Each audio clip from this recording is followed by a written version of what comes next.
এই হাত পাকার শান্তির প্রতীক আমি নূর বক্স আমাদের শ্রদ্ধেয় প্রিন্সিপাল সাহেব হুজুরের হাতে আমি আপনাদের সামনে আমানত হিসেবে রেখে গেলাম। আল্লাহ রাব্বুল আলামিন যেন হাত পাকা প্রতীকের প্রার্থী নূর বক্স থেকে যেন আল্লাহ বিজয় দান করেন, এমপি হিসেবে আল্লাহ কবুল করেন, এবং আমার ভাইদের মা বোনদের যে আশা আকাঙ্ক্ষা আল্লাহ কষ্ট যেন এর মাধ্যমে আপনি সব দূর করে ব্যবস্থা করে দেন। দেশ স্বাধীন হলো 54 বছর চলছে, যাদের মাধ্যমে যেই নীতি আদর্শের মাধ্যমে দেশ 53 বছর 54 বছর চলেছে, এদের মাধ্যমে আমাদের বাংলাদেশের মানুষের যা চাওয়া পাওয়া কিছুই বাস্তবায়ন হয় নাই, আমরা দেখি নাই। এদের স্বাধীন করতে গিয়ে লক্ষ লক্ষ মানুষ জীবন দিয়েছিল, পঙ্গু হয়েছিল। মূলত 3টা স্লোগানের মাধ্যমে দেশ স্বাধীন হলো: সাম্য, মানবিক মর্যাদা, ন্যায় বিচার প্রতিষ্ঠা। এর বিনিময়ে আমরা পেয়েছি, একবার দুইবার নয়, এই দেশটা তাম দুনিয়ার ভিতরে 5 বারের মতো চোরের দিক থেকে ফার্স্ট হয়েছে। এদের পরিচালনায় আমরা পেয়েছি হাজার হাজার মায়ের কোলগুলো সন্তান হারা হয়ে গেছে। এদের পরিচালনায় আমরা পেয়েছি আমাদের দেশের টাকা বিদেশে পাচার করে বেগম পাড়া তৈরি করেছে। এদেশের ভিতরে আরো অনেক অনেক কিছু যা রয়েছে, যেটা এখন আমি বিবরণ দিয়ে ওইভাবে বলার মনে করছি না। তবে ব্যাপারটা হলো 2024 5ই আগস্ট অভ্যুত্থানের পরে এই দেশ গড়া এবং মানবতা রক্ষা পাওয়া, ন্যায় বিচার প্রতিষ্ঠিত হওয়া, গরিব দুঃখী মেহনতি মানুষের ন্যায্য অধিকার, নিত্য প্রয়োজনীয় আমাদের মাল আসবাবের ব্যাপারে নিয়ন্ত্রণে আনা একটা সুযোগ এসেছে।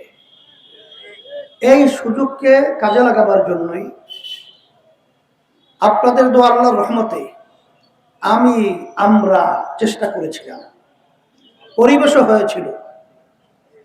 কিন্তু দুঃখের মধ্যে বলতে হয়, আবার দেখলাম সেখানে ক্ষমতার লোভীরা বিভিন্ন ষড়যন্ত্র শুরু করল।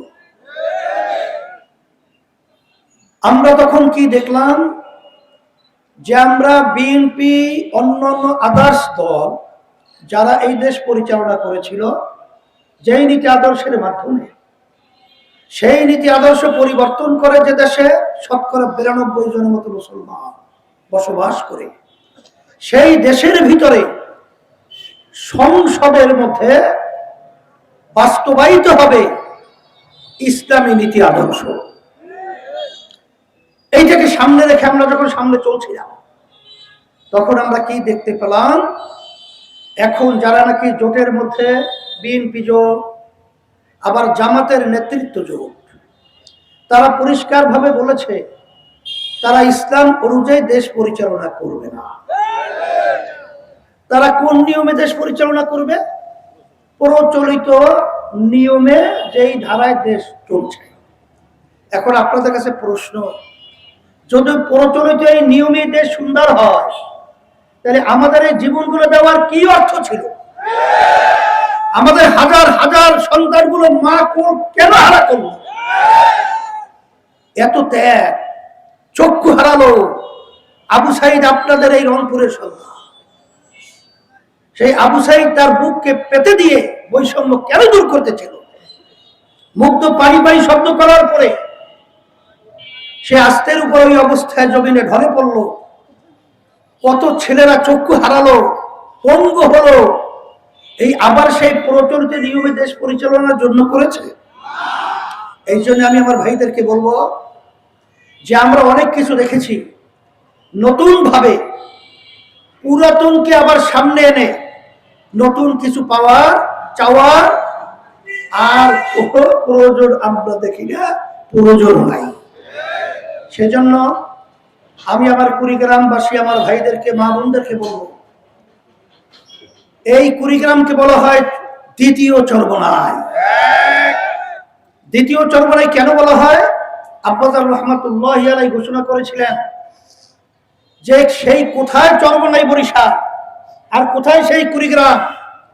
সেই কুড়িগ্রামের মানুষ দিনের প্রতি, ইসলামের প্রতি তাদের এত আন্তরিকতা অন্য কোন জেলায়, আপনাদের এই জেলার মতো দিনের প্রতি, ইসলামের প্রতি মানুষের আন্তরিকতা অনেকাংশে কম। এই জন্য আব্বাজার রহমাতুল্লাহি আলাইহি বলেছিলেন যে দ্বিতীয় চরমনাই।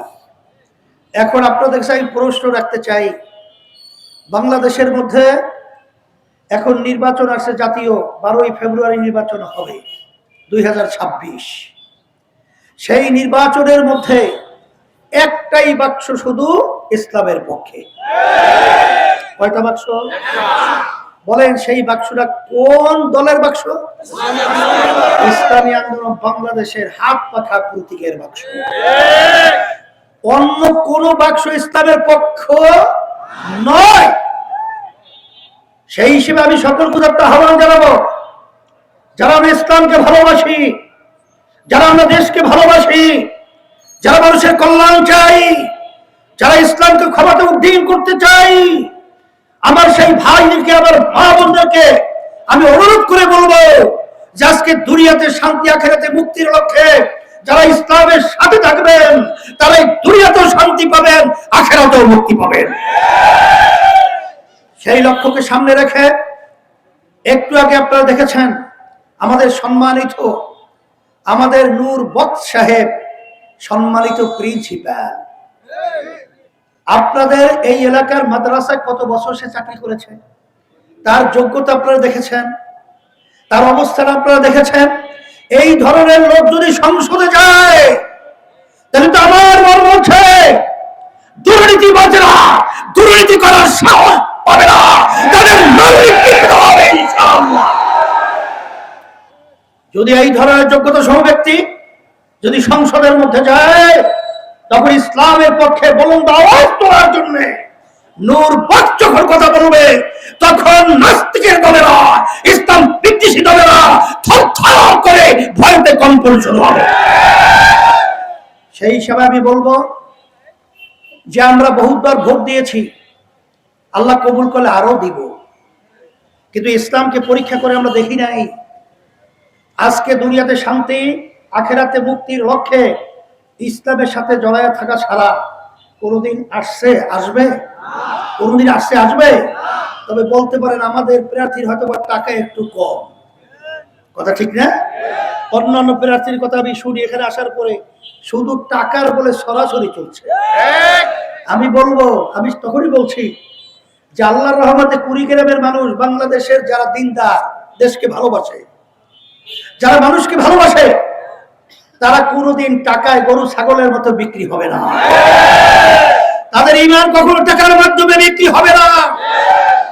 আমি আপনাদের উপস্থিতি এবং আপনাদের স্বতঃস্ফূর্ত এখানে আশা আকাঙ্ক্ষার পরে আমার মন বলছে আল্লাহর রহমতে ইসলামের পক্ষের বাক্স, হাত পাখা প্রতীক নূর বক্স সাহেব, তিনি আল্লাহর ভজনে বিজয় হবে, হাত পাখা বিজয় হবে এবং আপনারা বিজয় করে তার গলে পড়াতে পারবেন ইনশাআল্লাহ।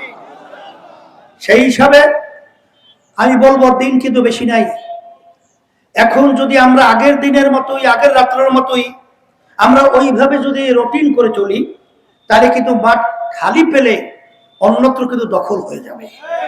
এই জন্য আমি বলবো বিরামহীন ভাবে এই ইসলামকে বিজয়ের জন্য, হাত পাকা প্রতীকে বিজয়ের জন্য আমরা আমার ভাইদের কাছে যাব, আমার মা বোনদের কাছে দাওয়াত পৌঁছাবো, আমার মুরব্বীদের কাছে যাব, সম্মানিত উলামায়ে কিরাম ইমামদের কাছে যাব, সবাইকে বলবো আসেন, হাত পাকা প্রতীক এখন ইসলামের পক্ষে একটাই বাক্স, একটাই বাক্স, সেই বাক্সটার নাম হলো ইসলামী আন্দোলনের বাক্স, হাত পাকা প্রতীক। এই দাওয়াতটা পৌঁছিয়া আমার ভাইদেরকে হাত ধরে হোক, বুঝিয়ে শুনে হোক, যদি প্রয়োজন হলে পা ধরতে হয় তারপর পা ধরার মাধ্যমে তাদেরকে ইসলামের পক্ষে, হাত পাকা প্রতীকের পক্ষে ভোট আমরা দেব, দেওয়ার জন্য চেষ্টা করব। কে কে রাজি আছেন হাত উঠিয়ে দেখান, সবাই হাত উঠিয়ে দেবেন। আল্লাহ দেখো, আল্লাহ আপনি কবুল করে নেন, আল্লাহ আপনি কবুল করে নেন।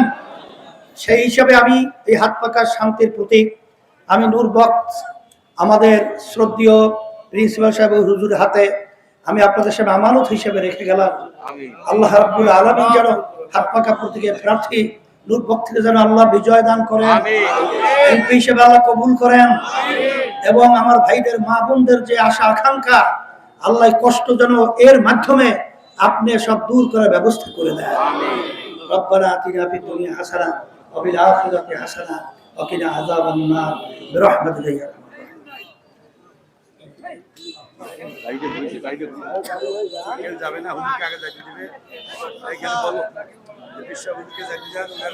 হুজুরের যাওয়ার রাস্তাটা আমার ক্লিয়ার করে দেয় সবাই।